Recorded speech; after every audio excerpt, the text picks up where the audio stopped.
உலகெங்கிலும் இருந்து இந்த நிகழ்வை பார்த்து கொண்டிருக்கின்ற சன் தொலைக்காட்சி நேயர்களுக்கு அன்பின் வணக்கம்.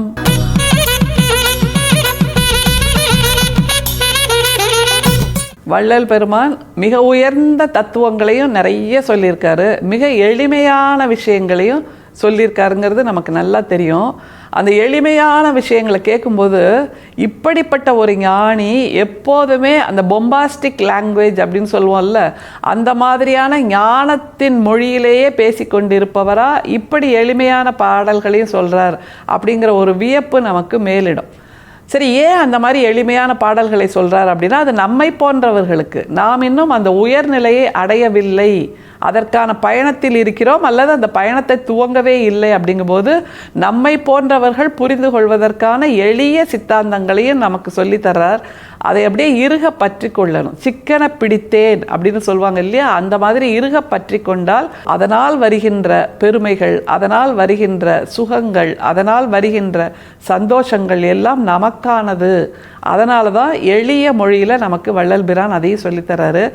இன்றைக்கி நாம் பார்க்க போகிற அந்த 4 வரி பாடல் விளக்கமே தேவையில்லைங்க. அவ்வளவு எளிய மொழியில், மக்கள் மொழியில், நம்முடைய உறவின் மொழியில் சொல்கிறார், இல்லறத்தின் மொழியில் சொல்கிறார். அதுதான் ரொம்ப சந்தோஷமாக இருக்குது. ஒரு ஞானி எல்லாவற்றையும் துறந்த ஞானின்னு சொல்கிறோம், ஆனால் உறவின் இன்பத்தை துறக்காத நிலையில் அந்த உறவை பெருமைப்படுத்துவதாக ஒரு பாடலை சொல்கிறார் நம்முடைய வள்ளல் பிரான். தடித்த ஓர் மகனை தந்தை ஈண்டடித்தால் தாய் உடன் அணைப்பள், தாய் அடித்தால் பிடித்து ஒரு தந்தை அணைப்பன், இங்கு எனக்கு பேசிய தந்தையும் தாயும் பொடித்திருமேனி அம்பலத்தாடும் புனித நீ ஆதலால் என்னை அடித்தது போதும், அணைத்திடல் வேண்டும் அம்மை அப்பா இனி ஆற்றேன். 6ஆம் திருமுறையில் 3385வது பாடலாக இதை கொடுக்குறாரு. இதில் ஒரு சின்ன ரெஃபரன்ஸ் வேற சொல்கிறார். என்னன்னா, அந்த சிதம்பரம் நடராஜர் கோயிலில் அவருக்கு ஏற்பட்ட அந்த அவமான அடி இருக்கு இல்லையா, சொல்லால் அடித்த அடி, செயலால் அடித்த அடி, நம்முடைய வள்ளல் பிரானை உள்ளே விடமாட்டேன் என்று அந்த சிதம்பரம் நடராஜர் கோயிலில் நேர்ந்த அந்த அனுபவத்தின் அடி, அதை கூட இதை சொல்கிறார், இந்த பாடலில் சொல்கிறார் என்று நாம் உணர்ந்து கொள்ள முடியும். ஒரு குழந்தைய அம்மா அடித்தா உடனே அப்பா ஓடி வந்து அணைச்சிப்பார். அது மாதிரி அப்பா அடித்தா அம்மா ஓடி வந்து அணைச்சிப்பாங்க.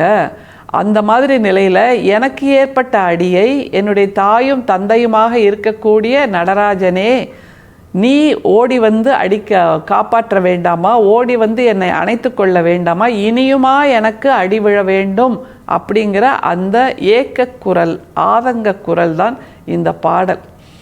அவரோட வார்த்தைகளிலே திரும்ப பயணிக்கலாம். தடித்த ஓர் மகனை தந்தை ஈண்டடித்தால் தாய் உடன் அணைப்பள், பிள்ளை சிறு விண்ணப்பம் அப்படிங்கிற பகுதியில் வள்ளல் பிரான் இதை எழுதியிருக்கிறார். பிள்ளை சிறு விண்ணப்பம் இருக்கிறது, பிள்ளை பெரு விண்ணப்பம் இருக்கிறது, ஞான விண்ணப்பம் இருக்கிறது, இப்படியாக பல விண்ணப்பங்களை நம்முடைய வள்ளல் பிரான் கொடுத்திருக்கிறாருங்கிறது நமக்கு நல்லா தெரியும். தடித்த ஓர் மகனை அப்படிங்கிறாரு. ஏன் தடித்த என்ற வார்த்தையை பயன்படுத்துகிறாருன்னா, அம்மா சொல் பேச்சு கேட்கல, அப்பா சொல் பேச்சு கேட்கல அப்படிங்கும்போது பிடிவாதத்தால் தடித்த அப்படிங்கிறது தான் மிக முக்கியம். அந்த தடித்தங்கிறது, பிடிவாதம்ங்கிறது நம்மைத்தான் சொல்கிறார். அதை நம்ம புரிஞ்சுக்கணும்.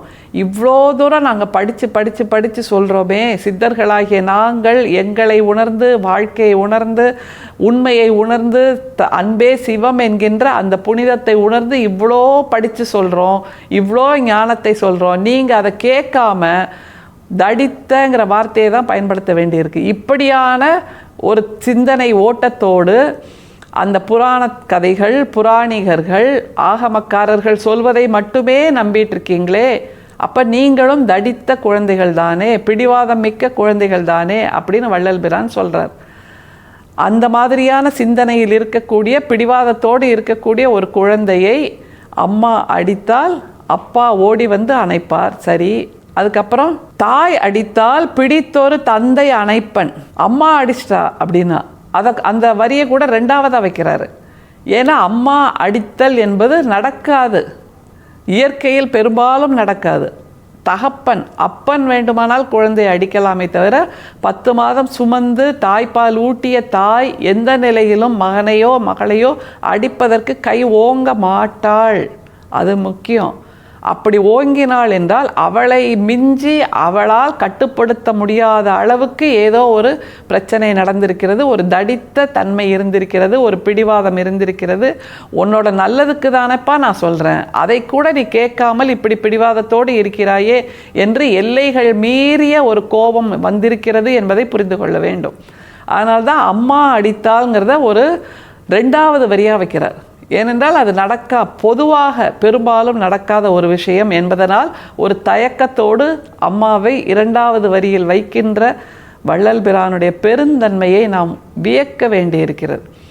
சரி, அம்மா அப்படியே அடிச்சிட்டா கூட தகப்பன் ஓடி வந்து அணைப்பான். அப்புறம் சரி, இது 2ஐயும் சொல்கிறாரு, அதை எதரோடு பொருத்தி சொல்கிறாருங்கிறது மிக முக்கியம். பாருங்கள், இங்கு எனக்கு பேசிய தந்தையும் தாயும் பொடித்திருமேனி அம்பலத்தாடும் புனித நீ ஆதலால்.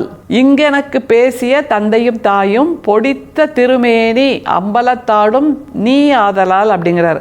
அப்படின்னா அந்த நடராஜர் திருக்கோயிலில் நேர்ந்த அவமானம் கூட நடராஜனே செய்ததாக நம்முடைய வள்ளல் பிரான் நினைத்து கொள்கிறார்ங்கிறது ஒரு சரியான சிந்தனை தான். ஏன்னா அப்பாவும் அம்மாவுமாக இருக்கக்கூடிய அந்த தில்லை நடராஜன், அம்பலக்கூத்தன், ஆனந்த தாண்டவம் ஆடுகின்ற நாயகன், அவனுடைய வழிபாட்டு தலத்தில் நம்முடைய வள்ளல் பிரானுக்கு ஒரு அவமானம் நேர்ந்தது. அதற்கு காரணம், அப்படி நேர்ந்தால்தான் வள்ளல் பிரான் இந்த கோயில், குளம், புனஸ்காரம், ஆகமங்கள், வழிபாட்டு முறைகள் இதையெல்லாம் விட்டு தான் எதை நோக்கி கை காட்டுகிறோமோ அந்த திசைக்கு திரும்புவார் என்கின்ற அந்த சிந்தனையில் நடராஜன் அதை நிகழ்த்தி இருக்கக்கூடும் என்று வள்ளல் பிரான் ஆணித்தரமாக சொல்கிறார். இது கூட உண்மைதானே? இல்லைன்னா வள்ளல் பிரான், வள்ளலார் என்பவர் இருக்கின்ற அந்த குருமார்களில், இருக்கின்ற ஞானிகளில் 10ஓடு 11ஆக மாறி இருக்கக்கூடும். அந்த அருட்பெரும் சோதி தத்துவம் என்கின்ற வடலூரின் சத்திய ஞான சபையை உருவாக்காமலே போயிருக்கக்கூடும் இல்லையா? அப்படி உருவாக வேண்டிய ஒரு நிலைக்காகத்தான் வள்ளல் பிரானுக்கு நடராஜரே அந்த அவமானத்தை நிகழ்த்தி இருக்கிறார் என்று இந்த பாடல் மூலமாக சொல்கிறார். எப்படி நிறைவு செய்கிறார் பாருங்க. பொடித்திருமேனி அம்பலத்தாடும் புனித நீ ஆதலால் என்னை அடித்தது போதும் அணைத்திடல் வேண்டும் அம்மை அப்பா இனி ஆற்றேன். அடித்தது போதும் அணைத்திடல் வேண்டும் என்றால் அணைத்தாச்சு. ஏன்னா வடலூரில் சத்திய ஞான சபையை உருவாக்கு, அந்த பெருவழிக்கு வா என்று வள்ளல் பிரானை அழைத்ததும் அந்த சிவம் தானே. அதனால் அம்மையாக அடித்தது, அப்பனாக அடித்தது, எல்லாம் சொல்லால் அடித்தது, செயலால் அடித்தது, அவமானத்தால் அடித்தது எல்லாம் ஒரு காரண காரியத்தோடு தான். அடித்த அந்த வைதிகர், அடித்த அந்த ஆகமக்காரர் எங்கே போனார், யார் அவரை நினைவு வைத்திருக்கிறார், எதுவும் தெரியாது. ஆனால் சொல்லால் அடிவாங்கிய, செயலால் அடிவாங்கிய, அவமானத்தால் அடிவாங்கிய, தில்லை நடராஜர் வழிபாட்டு தலத்தில் அவமானத்தால் அடிவாங்கிய வள்ளல் பிரானுடைய வாழ்க்கை அதற்கு பின்பு வடலூர் நோக்கி நகர்ந்திருக்கிறது. அந்த சத்திய ஞான சபை உருவாக்கத்தை நோக்கி நகர்ந்திருக்கிறது என்றால் எல்லாமே ஒரு காரண காரியத்தோடு நடக்கும். அந்த காரணம் என்ன, காரியம் என்ன, அதனுடைய விளைவு என்ன என்பதை சிந்திக்கின்ற தெளிவு நமக்கு இருந்தால் அது போதும் என்பதைத்தான் வள்ளல் பிரானுடைய வாழ்க்கை நமக்கு காட்டுகிறது. தெளிவான சிந்தனையை இப்போதே உருவாக்கி கொள்வோம். குழம்பிய குட்டையாக, மீன் பிடிக்கின்ற குழம்பிய குட்டையாக நம்முடைய சிந்தனை இருக்க வேண்டாம், இருக்க விட மாட்டோம் என்கின்ற தெளிவை இன்றைக்கு நாம் பெறுவோம். அருட்பெரும் சோதி, அருட்பெரும் சோதி, தனிப்பெரும் கருணை, அருட்பெரும் சோதி. மீண்டும் சந்திப்போம். நன்றி, வணக்கம்.